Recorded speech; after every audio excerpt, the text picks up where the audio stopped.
خدا ہو گئی اور روزے رکھنے کی کوشش کر رہا پر شکت نہیں ہے، ہمت نہیں ہے، توڑ دے رہا، اس کے لیے کیا ہے؟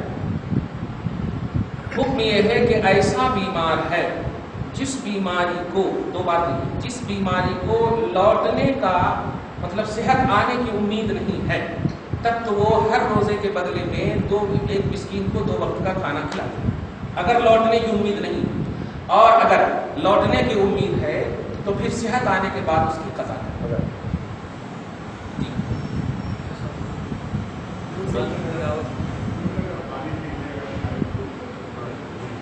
بھول سے کیا بول رہے ہیں بابا؟ غفور صاحب بولیے، ان کی ترجمانی کیجیے، کیا بول رہے ہیں وہ؟ غلطی سے پانی پی لیے، بھول سے بھول گئے تو پی لیے، واقعی میں اگر بھول سے پیے ہیں واقعی میں، تو پھر وہ روزہ رہ جائے۔ اللہ پاک نے امت محمدیہ سے بھول کو اٹھا لیا، بھول کو اٹھا لیا واقعی میں نہیں۔ ہاں تلاوت قرآن جب کرتے ہیں تو اکثر لوگ تیز پڑھتے ہیں، زور سے بولیے۔ تلاوت قرآن جب ہم لوگ کرتے ہیں اکثر لوگ زیادہ ختم کرنے کے لیے زیادہ تیز پڑھتے ہیں، تو زیادہ تیز پڑھنا بہتر رہے گا یا تھوڑا دھیرے سے پڑھنا اور کم پڑھنا بہتر رہے گا؟ اسی لیے کہا زور سے پڑھنا۔ قرآن پاک خود بھی محسوس کر کے پڑھنا، محظوظ کر کے پڑھنا، متبرک سمجھ کر پڑھنا، قرآن پاک کا ایک ایک لفظ سن کر کے پڑھنا، سننے کا بھی ثواب، بولنے کا بھی ثواب، پڑھنے کا بھی ثواب۔ ختم قرآن کی نیت سے ہرگز نہیں پڑھنا، ایک قل اللہ کا ثواب پورے خاندان کو بخشوا دے۔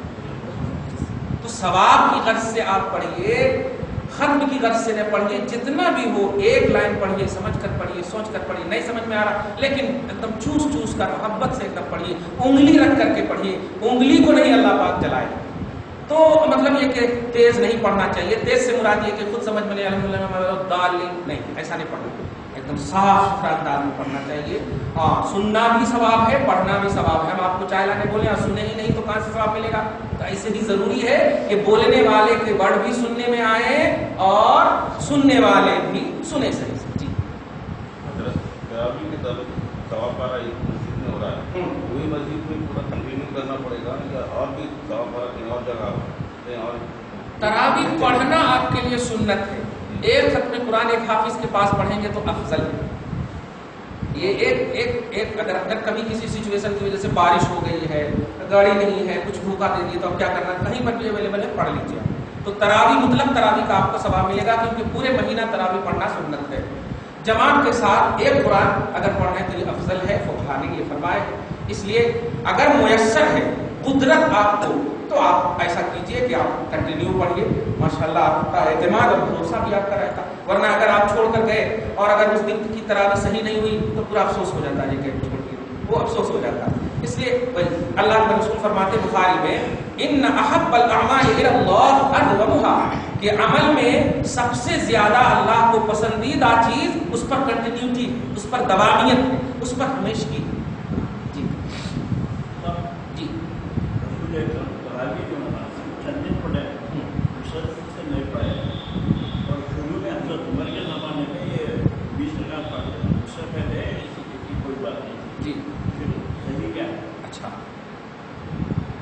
رسول اعظم صلی اللہ علیہ وسلم جہاں بخاری میں جملہ ہے یہ اور حدیث کے حوالے سے ہے کہ آقا علیہ السلام جو نئے پڑھے، یہاں تک تو سب جانتے ہیں، لیکن نئے پڑھے تو نئے پڑھنے کی وجہ بھی بتائے کہ میں اس لیے نہیں پڑھ رہا ہوں کہ خوف ہے کہ رب میرے عمل کی ادا کی مقبولیت کی وجہ سے تیرے اوپر فرض نہ کر۔ تو امت محمدیہ کی مشقت کے خیال سے آپ نے کنٹینیو جماعت کے ساتھ اس لیے نہیں پڑھا کہ بالکل فرض نماز کی طرف پابندی کے ساتھ ایسا ہو جائے گا، تو خوف مشقت امت کی مشقت کے خوف کی وجہ سے نہیں پڑھی۔ اب عمر فاروق رسول پاک نے صراحتاً ارشاد فرمایا علیکم بسنتی و سنت الخلفاء الراشدین، کہ سنو میری سنت بھی تیرے اوپر لازم ہے اور میرے بعد میرے خلفائے راشدین کی سنت بھی تم پر لازم ہے۔ اور حضرت سیدنا عمر فاروق خلفائے راشدین میں سے ہیں، لہذا اگر انہوں نے قائم کی اور امام بخاری نے ان کے قائم کردہ روایت کو صحیح بخاری میں جگہ دی ہے، اس کا مطلب یہ ہوا صحابہ کا بھی اجماع ہے اور ائمہ محدثین کا بھی اس پر اجماع ہے۔ تو اسی لیے کہا کہ تراویح فردن پڑھنا یہ سنت مؤکدہ ہے، جماعت سے پڑھنا افضل ہے۔ یہی قریب واجب کے ہے جماعت سے پڑھنا. اور یہ واجب کا پہلو اسی لیے کہ مجھے خوف تھا کہ فرض نہ ہو جائے, تو فرض کا خوف تھا. فرض سے نیچے کا درجہ تو ابھی باقی ہے نا, اور فرض سے نیچے کا جو درجہ ہے وہ ہے واجب کا. اسی لیے سنت مؤکدہ قریب واجب کے جماعت سے پڑھنا افضل ہے. اور الحمدللہ اجتماعیت پر اللہ کی مدد ہے. اور اسی لیے تو عمر نے جو فردن دیکھا تھا تو کہا تھا یہ اچھا نہیں لگ رہا ہے, سب الگ الگ ٹولی بنا کر کے پڑھ رہے ہیں, یہ سب ایک پر آ جائیں تو جماعت پر اللہ کی مدد ہے, اجتماعیت پر اللہ کی مدد ہے. تو لکان امثل, یہ جملہ لکان امثل, لکان افضل, تو یہ افضل ہوگا, تو اس کا مطلب جماعت افضل ہے. اور تو مکہ مدینے میں جو نا 20 رکعت پڑھی جاتی ہے, اس کے علاوہ دوسرے کیا پڑھنا چاہیے 8 رکعت. میں نے جمعہ میں بھی ایک جملہ کہا, آپ لوگ جتنا پڑھتے ہیں ایک دم پڑھیے, جتنا پڑھتے ہیں پڑھیے, اس کو ایشو نہ بنائیں, اس کو اختلاف کا مقام نہ دیں.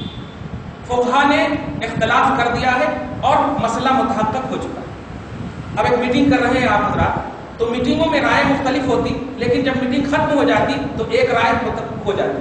تو اب میٹنگ کے درمیان کے جو اختلافات ہوتے ہیں اس اختلاف کو پیش نہیں کیا جاتا, جس پر اتفاق ہوتا ہے اس کو پیش کیا جاتا ہے. یہ سب سے امپورٹنٹ بات, توجہ دے رہے ہیں. تو فقہائے مجتہدین نے اختلافات کو اپنے بیٹھ کر کے کر لیے ہیں, اب امت کو عمل کرنا, اب جس سے امت کنیکٹڈ ہے اسی اعتبار سے عمل کرنا. اور جو کہ آج کل پوری تراویح اس کے تعلق سے بس جمعہ میں کہا میں نے کہ آواز بھی عورت کی آواز ہے, اگر ان کی عصمت و عزت کی حفاظت اور اس کی سیکورٹی کی ذمہ داری دیتے ہیں تو ہم پھر شریعت اسلام اس کی اجازت دیتا ہے.